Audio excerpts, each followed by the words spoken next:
Just a really quick fitting video for the Subaru Brumby 2-inch lift kits. I'm just going to talk about the front kit on this video. Now basically they're the components it comes with. Front strut top extensions, engine crossmember blocks, radius rod, control arm plates, whatever you want to call them, mounts, spacers, front brake line extension plates, and the steering extension. Now it's important you get your strut tops in the right way. So they've got an E embossed in them. They go towards the engine. Now this is a strut top we've already got removed. This is a passenger side one.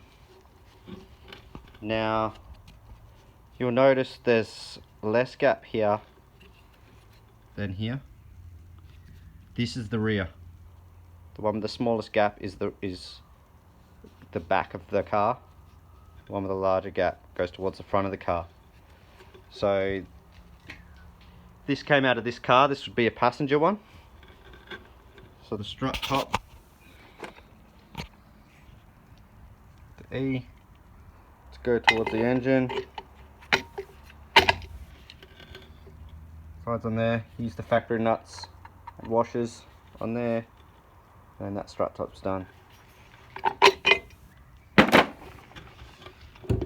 Engine blocks, I'll get under a sec, show you where they go on the engine crossmember.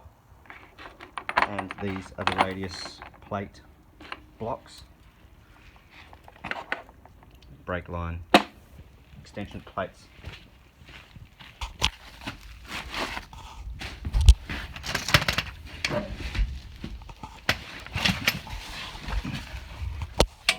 You see over here, it's the engine crossmember.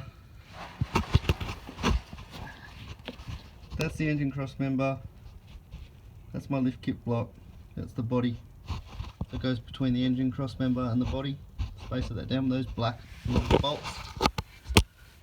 Radius plate I'm talking about is this plate. Rear sway bar bushes on it.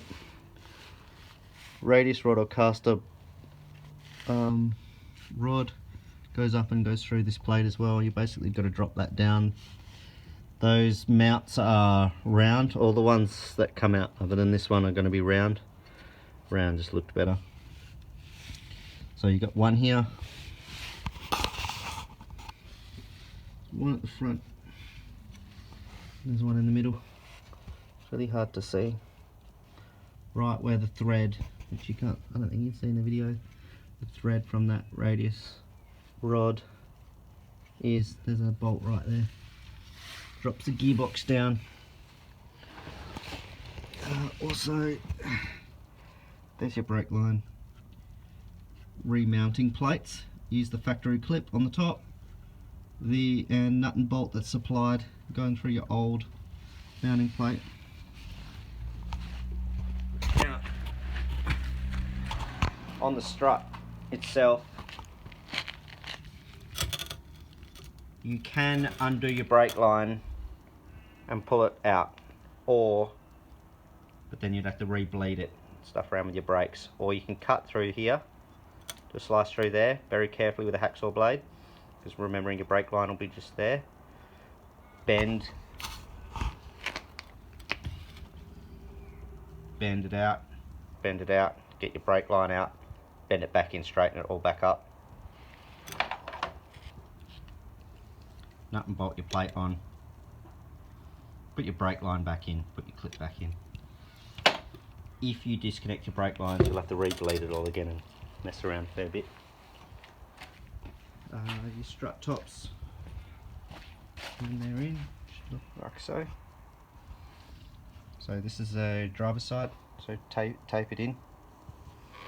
If they're not like that, you've done something wrong. Steering extension.